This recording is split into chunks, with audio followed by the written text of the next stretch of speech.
Matt Ox is a name that you probably haven't heard in a long time. However, when you do hear it, it probably reminds you of simpler times, in the years from 2017 to 2019. During those couple years in hip-hop, it really felt like there was a new gimmick rapper popping off almost every single month, whether it was Zan Frank with his crazy face tattoo, Blueface for his offbeat rapping, Long Neck and Wide Neck for pretty self-explanatory reasons, or somebody like Boonk Gang who basically blew up by stealing from people and posting the videos online. And depending who you ask, they'll either describe this moment in hip-hop as the absolute worst era to ever take place or the absolute best. There's basically no in between. And I'm not gonna lie to you, I'm definitely in the positive camp when it comes to this era of hip-hop, but at the same time, I can admit that a lot of these rappers really didn't have a whole lot of talent behind what they were doing. However, there is one gimmick that I left out, because during this time, there was really a trend going on in hip-hop where rappers were getting younger and younger by the month. I believe this trend started off with Lil Pump, with him being the whole youngest flexer at the age of 15. I'm the youngest flexer. I'm the youngest flexer. But as time went on, things got even more and more absurd, with people like Bad Baby blowing up at the age of 13, Lil Tay blowing up at the age of 9, although to be fair, she wasn't really a rapper, she was more so an Instagram personality. Then you got people like YNWB Slime and Lil Blurry, who I believe both blew up around the age of 13, although they did come a little bit later on. If you really want to look at the OG young rapper, you gotta look at Matt Ox, an artist who at the young age of only 12 managed to blow up in a big way, get connected to a lot of big time producers like Working on Dying, as well as artists like XXXTentacion and Chief Keef, with multiple songs with millions and millions of streams. But even with a resume like that, a lot of people really like to overlook Matt Ox, seeing him as yet again another clout chaser who hopped on the young rapper trend and rode it to the top, before completely falling off and fading into irrelevancy. But the thing about Matt Ox is, he never really went away. If you look at his current discography, he's dropped more mixtapes in the past couple years than he ever did at the height of his career. And a lot of these new songs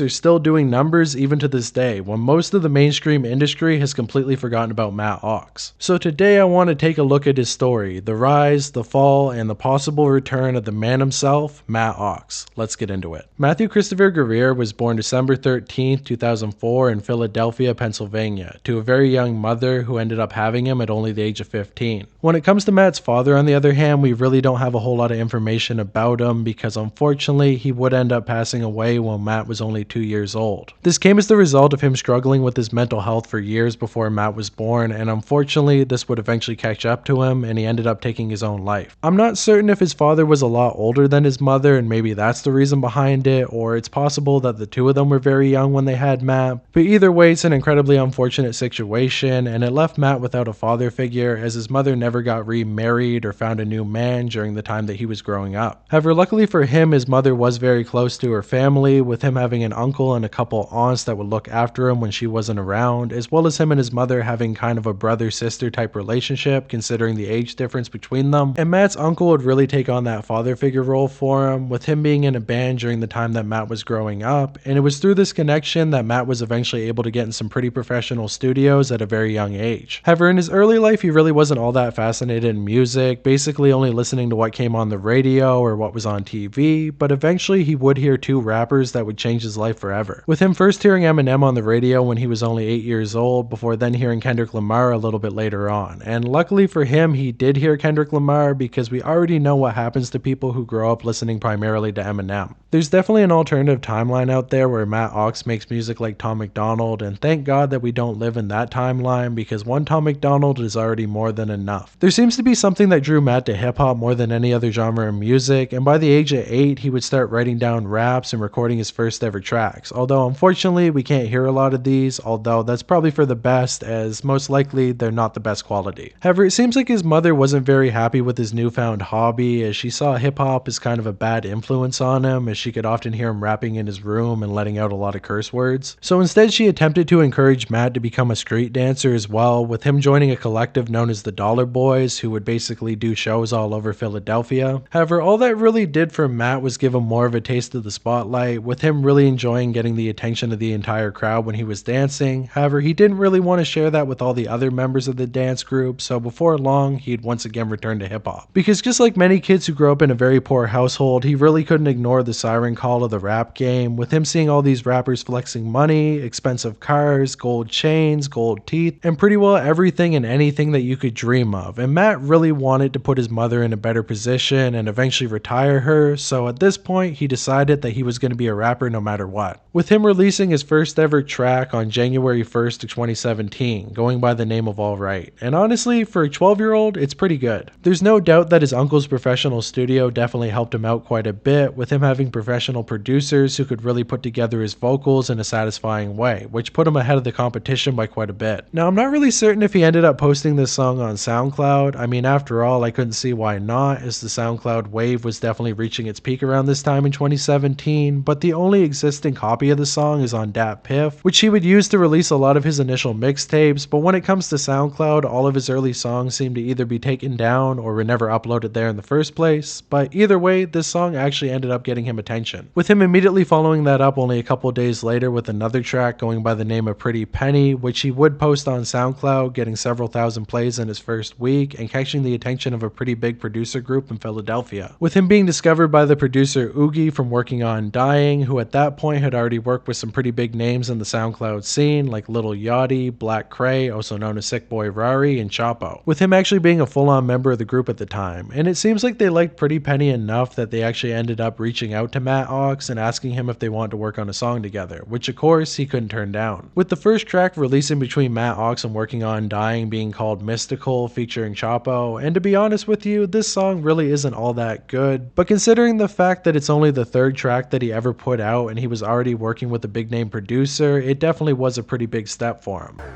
Diamonds on my wrist and they looking like they mystical. I was in the streets, I was acting like a criminal. And it seems like working on Dying really saw something in this kid, because they would continue to work with him throughout the rest of 2017, with them releasing a follow-up track only a month later on March 2nd, 2017, going by the name of Low Key, which also came along with a music video uploaded on the Working on Dying channel. In this video, you can see a young Matt Ox flexing underneath a bridge with a couple of his friends. You can see he's got some gold teeth, he's got a gold chain, so he's definitely already leveling up in the rap game. However, this track really wouldn't get all that much attention besides the already existing Working on Dying fan base, who at the time kind of saw it as a little bit weird that they were working with a kid so young. However, none of that would stop them from putting in work, with them releasing another track only a couple days later going by the name of Michael Myers, which once again had a music video where you can see Matt Ox flexing a knife, and apparently this actually ended up getting him in trouble with the school. At the time, he was going to a private middle school who had a reputation to upkeep, so a video of one of their students flexing a knife and rapping about killing people definitely wasn't the best look for them, so they ended up expelling him only a couple weeks later. This meant that Matt now had to be homeschooled, which definitely wasn't the best for his education, but when it came to his rap career, it only gave him more time to make music, and he would once again lock in with Working on Dying, releasing another track the following month. This track was called This and That, and once again had a music video on the Working on Dying channel, before he then went on to drop another track on SoundCloud on April 23rd, 2017 called Pockets Overflowing. This was then followed up by his first ever live performance where he ended up performing Mystical alongside Chapo, and even though he wasn't the headliner at the show, the audience was pretty big and it seems like they were pretty hyped up to see him live. So he definitely was gaining at least a little bit of a fan base in the local area despite how young he was. Soon after that, he would then drop another song on his SoundCloud on May 4th, 2017 called Too Late, before then dropping another music video on the Working on Dying channel called Climbers. This video is kind of funny considering the fact that it mostly features Matt Ox dancing in front of a school bus while also not being allowed to go to school at the time, which definitely had to be heavily weighing on his mother at the time, but luckily for her, not long after that, he ended up dropping the track that would change his life forever, going by the name of Overwhelming. Now once again, this song is no longer available on SoundCloud, so either one, it was deleted for one reason or another, or maybe it was never uploaded on there in the first place, but I have heard from a couple different sources that it was uploaded on SoundCloud back in 2017 and ended up getting 10,000 plays in only a day's time. However, it wasn't until the music video dropped a couple days later that the track really took off in a big way. Now, I'm not really sure what it was about this music video that drew people to it so much. I mean, it's really not all that different than any of the other music videos that he put out before this point. Once again, you can see him flexing his gold chain, you can see him on a motorcycle, this time he's in a gas station with a bunch of his friends and they're all playing with fidget spinners, which at the time was was a very popular trend, although honestly for the life of me I couldn't tell you why. I was alive during the time that this was all going on and I remember seeing them everywhere, but I'm not really sure what it was about fidget spinners that drew people in so much. But either way, it seems like the popularity of the fidget spinner would also wear off on Matt Ox, because the music video ended up getting 10 million views in only a couple weeks, which was way bigger than anything that he had put out prior and honestly since. With tons and tons of people reacting to this video on YouTube, which of course only helped to push the music video even farther, with almost everybody online during the time talking about this new up and coming 12-year-old rapper who was absolutely taking over the game. Although to be honest with you, they weren't really so positive on him, more so looking at him as a gimmick and looking at the video as kind of funny. With a lot of people claiming that SoundCloud rap had dumbed hip hop down so much that even a 12-year-old can make a pretty competent song and blow up. However, I don't feel like that's very fair to Matt, because to be honest with you, even though the song is kind of annoying considering how high his voice is, it's pretty well put together. I think it's actually pretty catchy, and to be honest, for his age, it's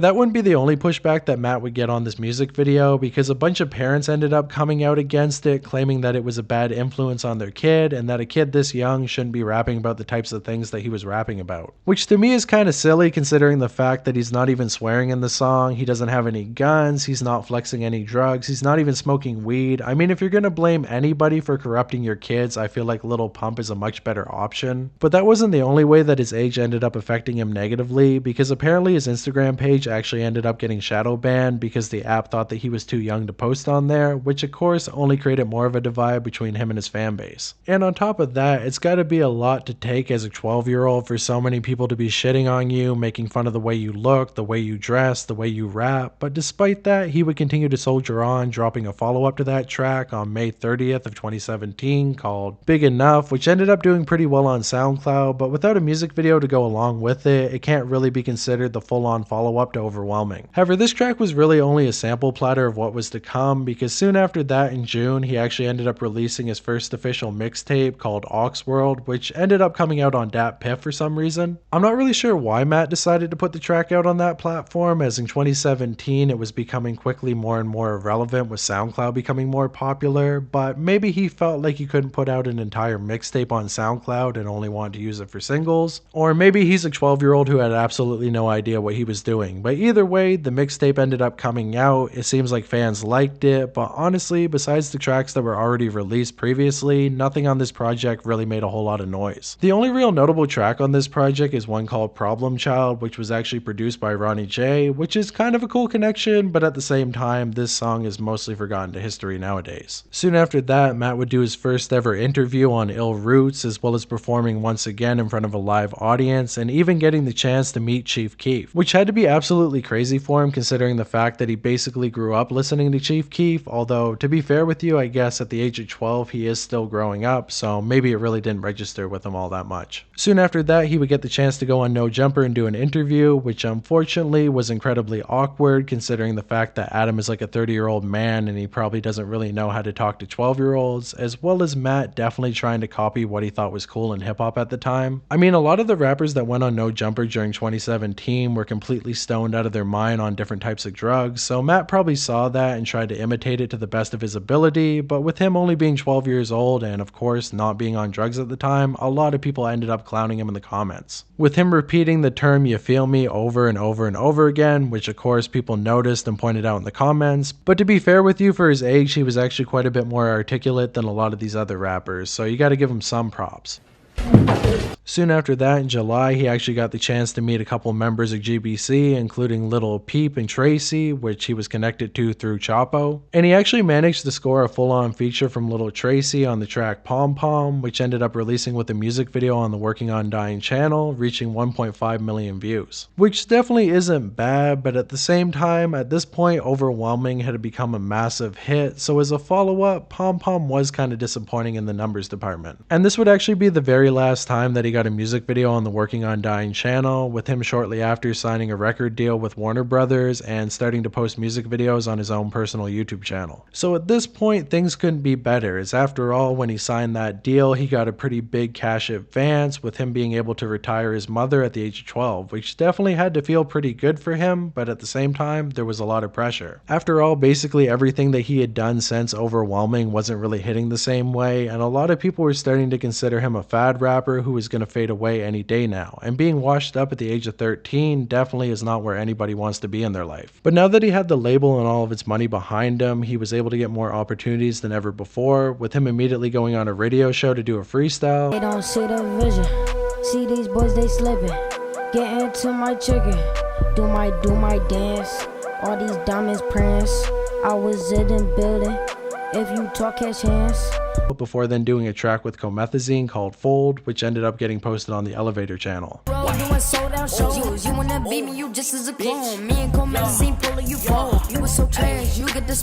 Before he then went on to appear on the Noisy channel, doing kind of a pseudo interview documentary type thing where he would introduce the world to who he was and where he came from, which he then followed up by dropping the audio for a new song on his personal YouTube channel called Youngest Coming Up, which ended up doing a pretty solid 500,000 views. That was soon followed up by another track in November called Athlete, before then dropping a music video for his track Yeah Yeah and the audio for his track Deposit in December. I go to my bank and make deposits, Gucci, Louis, Fendi in my closet.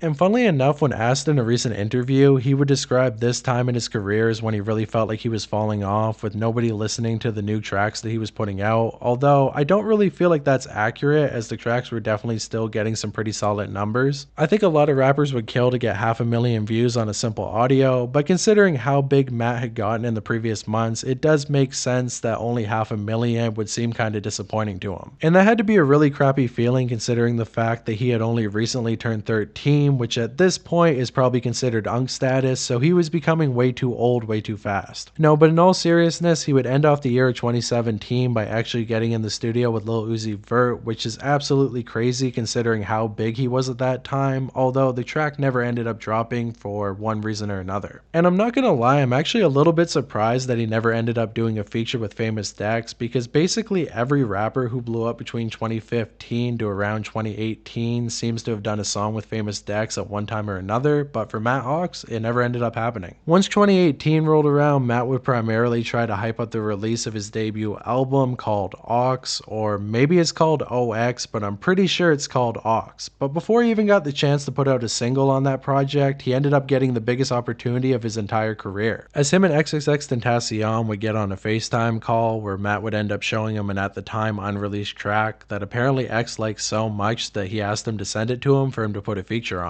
And of course Matt agreed, as after all, during that time XXXTentacion was one of the biggest rappers in the game, and having him as a feature on your album would definitely help it out. But only a couple days later, X would hit him up again saying that he actually wanted to put the song on his own album, which of course Matt got super excited for, as this would actually be an even bigger opportunity than having X on his own album, as Question Mark was about to be one of the biggest projects to ever release in 2018, with the project coming out only a month later in March of 2018, and once it dropped, every single track on the project started doing numbers. And this was a massive opportunity for Matt, as after all, at this point, most people already considered him fallen off, with a lot of people seeing him as nothing more than a fad rapper whose career couldn't possibly be any longer than a couple months. And a lot of people were really caught off guard by the fact that he appeared on the album first of all, but also by the fact that the song was actually pretty good and probably one of the most catchy songs on the entire project.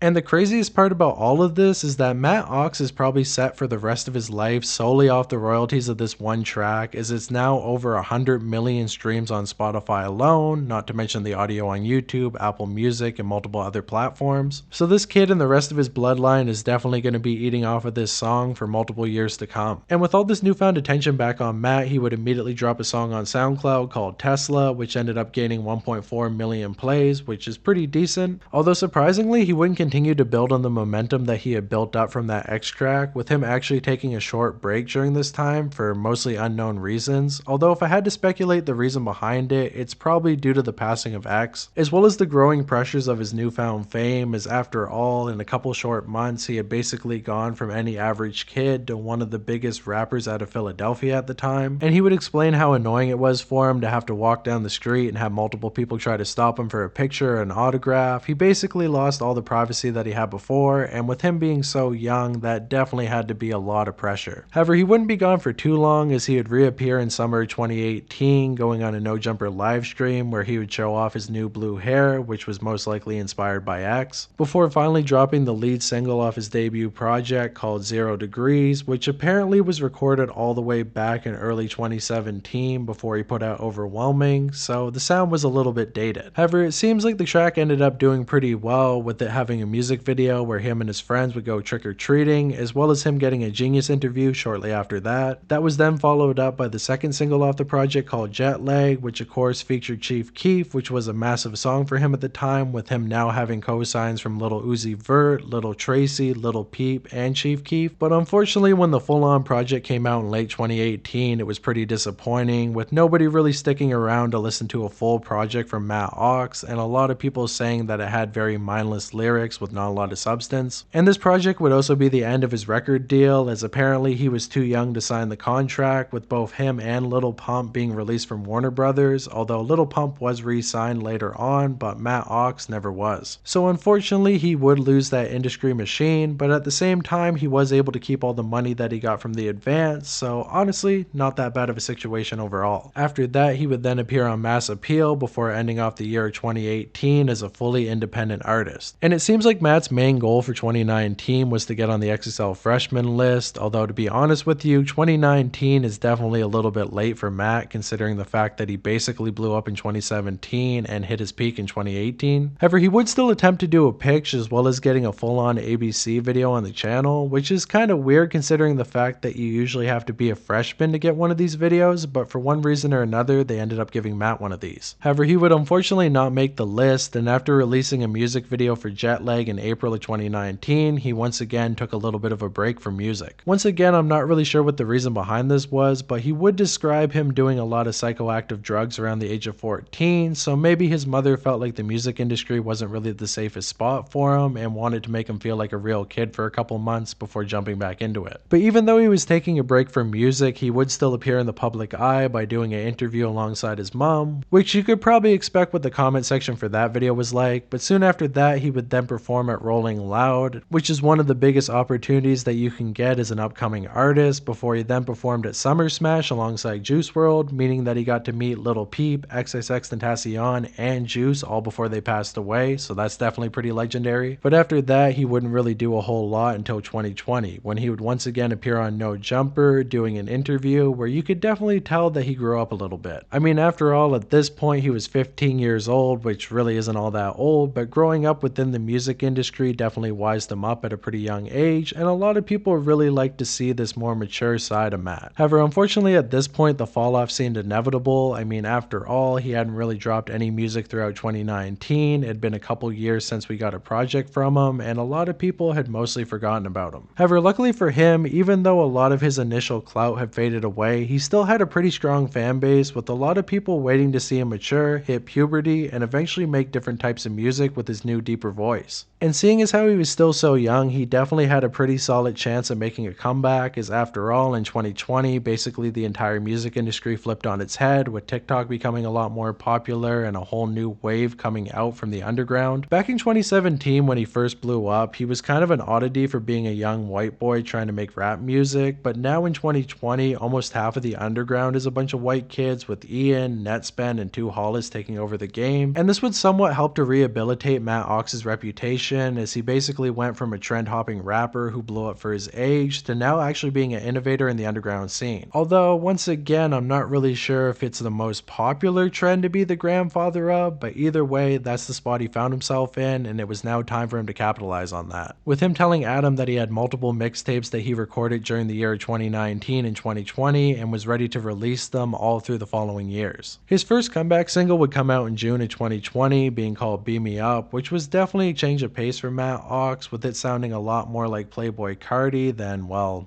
Matt Ox.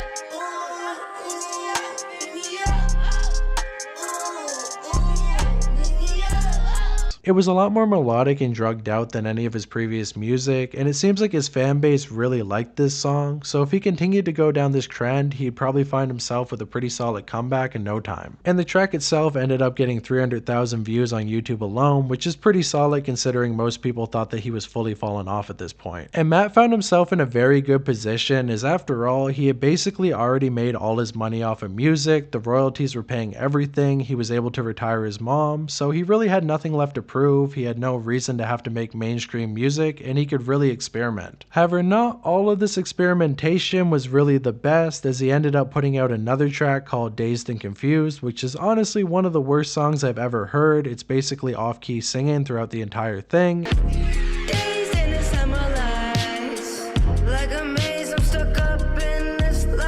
And a lot of people describe it as sounding majestic, while also terrible at the same time.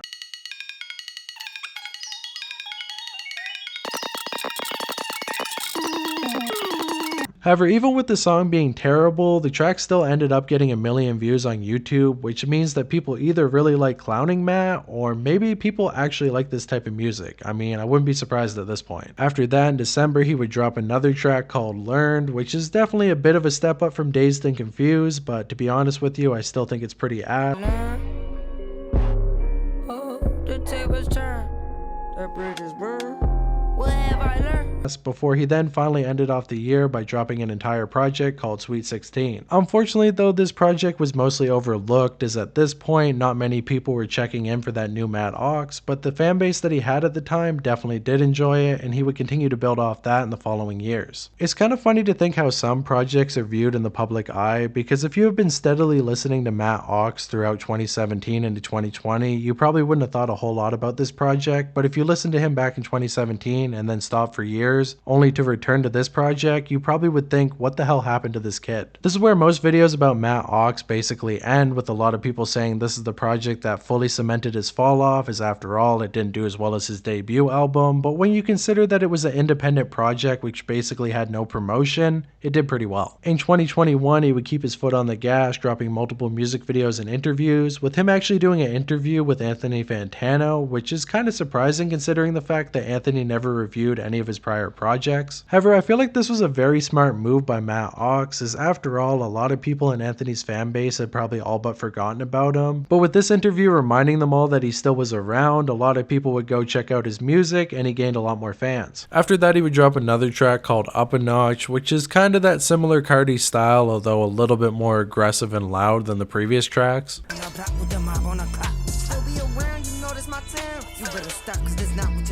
After that track, he would continue with a similar style, dropping a track called Pop It, which is honestly a pretty good song and probably the first track from him that really impresses me. Popping off, pop it off, rock it off,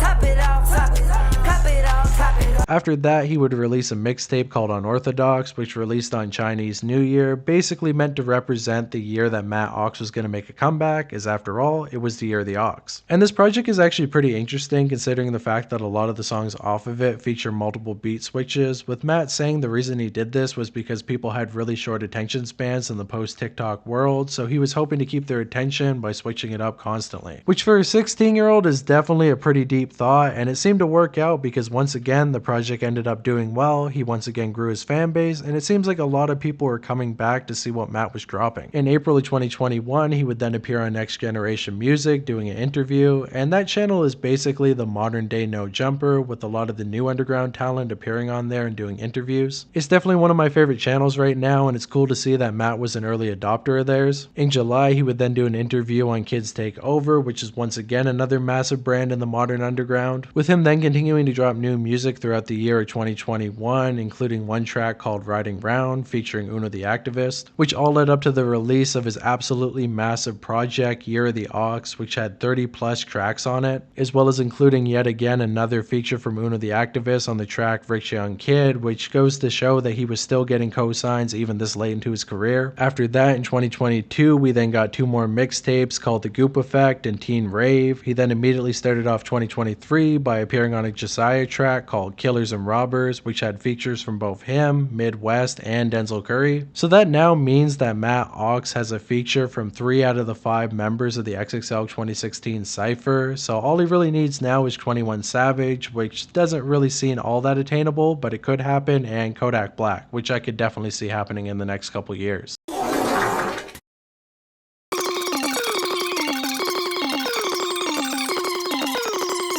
And 2023 would also include 4 new projects, one called AI.0X, which included yet another collaboration from him and Uno the Activist, before he then dropped a collaboration project with Surf Gang, a collective that he had worked with a lot in the prior year, with this project mostly being notable for having a feature from Posto Flacco, who is somebody who worked heavily with Lil Tecca in his early days, so definitely a pretty good cosign once again. After that, he would then drop another project called OXO, which had a feature from Cash Dami, another artist who ended up blowing up at a very young age, before he then went on to perform at Summer Smash once again. He would then finish off the year by dropping yet another project, as well as appearing on The Radar, which is basically where every upcoming artist has to go nowadays if they want to get attention, although they do have a lot of people on there who aren't all that famous. After that, in 2024, he ended up dropping 3 new mixtapes, one called I Don't Want to Grow Up, one called Aqua Leak, which was basically a small SoundCloud project that was only meant to be for his fans, before then ending off the year with another project